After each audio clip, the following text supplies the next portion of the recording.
सी children, देखिए question number 4, if a point C lies between 2 points A and B such that AC is equals to BC। ये कह रहा है दो points हैं A और B, उनके बीच में कोई एक पॉइंट C है कि उसकी डिस्टेंस A के साथ जितनी है उतनी ही उसकी डिस्टेंस B के साथ है। Then we have to prove that AC is equals to half of AB। हमें बताना है कि C जो है वो उसका मिड पॉइंट होगा। सिंपल सा स्टेटमेंट है कि अगर कोई पॉइंट दो पॉइंट्स के एग्जैक्टली मिड में लाई करता है सच दैट कि उसकी डिस्टेंस दोनों पॉइंट से सेम हो, तो उसको हम उसका मिड पॉइंट कहते हैं। ठीक है। And in the next question number 5 में इसी क्वेश्चन को आगे बढ़ाते हुए कहा है कि सी को हम मिड पॉइंट कहते हैं और किसी भी लाइन सेगमेंट के लिए जो मिड पॉइंट होता है that is the unique point, वो यूनिक होता है। किसी भी लाइन सेगमेंट के एक से ज्यादा मिड पॉइंट नहीं होते। तो मैं इन दोनों का आपको प्रूफ समझा रही हूँ, जरा ध्यान से देखिएगा। सी देखिए क्वेश्चन नंबर 4 में ये है A और B, 2 डिस्टिंक्ट पॉइंट्स, और इनके बीच में एक पॉइंट C दे रखा है आपको, and you have to show that AC is equals to half of AB। और C पॉइंट इस तरह से दिया हुआ है such that AC is equals to CB। ये दो लाइन सेगमेंट्स इक्वल हैं और हमें शो करना है कि AC will be equals to half of AB। Got it. Now proof देखते हैं इसका कि as AC is equals to BC, ये गिवन है। अगर हम दोनों साइड AC ऐड कर दें, आप यहाँ पे BC भी ऐड कर सकते हो, अगर हम AC दोनों साइड ऐड कर दें तो लेफ्ट हैंड साइड बन जाएगी AC प्लस AC और राइट हैंड साइड बन जाएगी BC प्लस AC। और यहाँ हमारा एक यूक्लिड्स का एक्सियम लगा है कि if equals are added to equals then whole are equal. तो that means using that axiom we can do this. Okay, तो देखिए अब AC plus AC will be 2AC and BC plus AC will be equals to AB। ये देखिए BC plus AC is equals to AB। यहाँ पर हमारा कौन सा कंसेप्ट लगा है, हमने BC प्लस AC को AB क्यों लिखा है, because BC plus AC is coinciding with AB। AB के ऊपर ही AC और BC दोनों कॉन्साइड कर रहे हैं। So things which coincides are equal to one another. यहाँ पे हमारा दूसरा एक्सियम लगा है।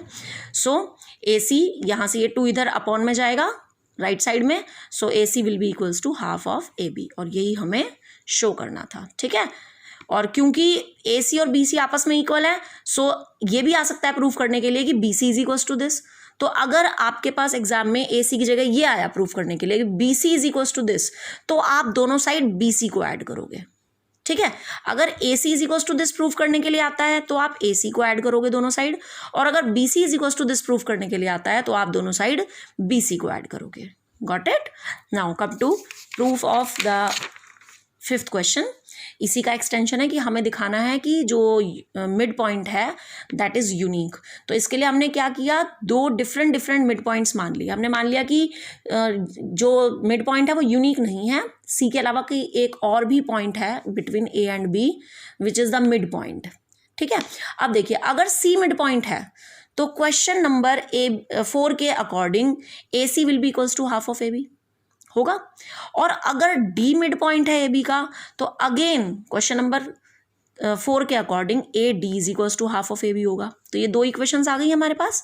नाउ फ्रॉम इक्वेशन 1 एंड 2 अभी यहाँ पर हमारा एक एक्सियम लग रहा है कि things which are equal to the same thing are equal to one another. देखिए AC भी इसके इक्वल है और AD भी इसके इक्वल है। ये दो अलग अलग चीजें हैं जो कि हाफ ऑफ AB के इक्वल है। तो इस एक्सियम्स की मदद से AC और AD ये आपस में भी इक्वल होंगे। ठीक है। और दो चीजें, दो लाइन सेगमेंट अगर इक्वल हैं तो वो केवल तभी पॉसिबल हैं जब A पॉइंट A को कॉन्साइड कर रहा हो और C पॉइंट D को कॉन्साइड कर रहा हो। ठीक है। तो this is possible only when C will कॉन्साइड with D। That means कि C इज यूनिक, C और D अलग अलग पॉइंट नहीं है, C और D एक ही पॉइंट है। इसका मतलब the mid point of any line segment is unique. So this was the solution number 5। Question number 5 का सॉल्यूशन था ये। नेक्स्ट देखिए क्वेश्चन नंबर 6। क्वेश्चन नंबर 6 में आपको फिगर ऑलरेडी गिवन है, this is the figure AD और इसके बीच में 2 पॉइंट दिए हुए हैं B और C। और अब की बार आपको गिवन है कि AC is equals to BD। ये जो बीच का पोर्शन है वो दोनों में कॉमन आ रहा है। AC is equals to B D given है and I have to prove that A B is equals to C D. चलिए देखते हैं इसका प्रूफ। ये हमने यहाँ पे फिगर ड्रॉ की। Given is A C is equals to B D, proof करना है A B is equals to C D. चलिए देखिए, अब अगर हम इस ए सी में से बी सी माइनस कर दें तो ए बी बचेगा।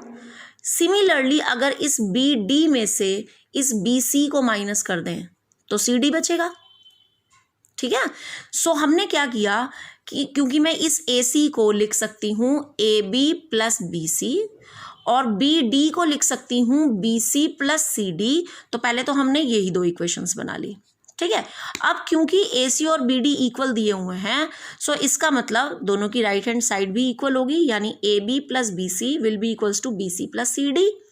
अब हमने दोनों साइड से बी सी को सब्ट्रैक्ट कर दिया, तो ये बी सी से बी सी कैंसिल हो जाएगा, यहाँ बचेगा ए बी और यहाँ बचेगा सी डी। और यहाँ एक्सियम कौन सा यूज होगा कि if equals are subtracted from equals then remainders are equals. So this is the reason axiom of Euclid we are applying here. So hence proved. Got it? Now next is solution number 7. So see question number 7. Why is axiom 5 in the list of Euclid's axioms consider a universal truth? Axiom 5 को universal truth क्यों कहा जाता है?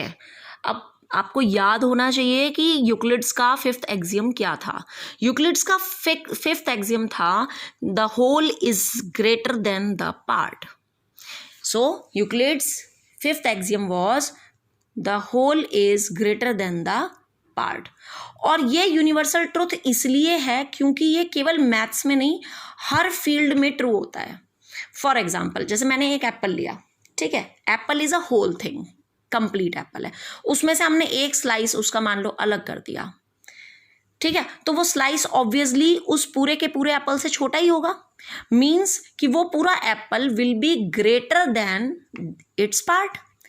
इसी तरीके से आप pizza का एग्जांपल ले सकते हो कि जैसे हमने एक पिज़्ज़ा लिया तो पिज़्ज़ा इज होल और उसके जब स्लाइसेस किए तो full pizza is always greater than its parts.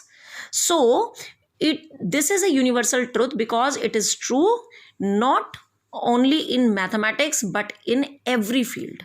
Got it? So यहाँ पर हमारी exercise 5.1 complete होती है. Now we will start exercise 5.2.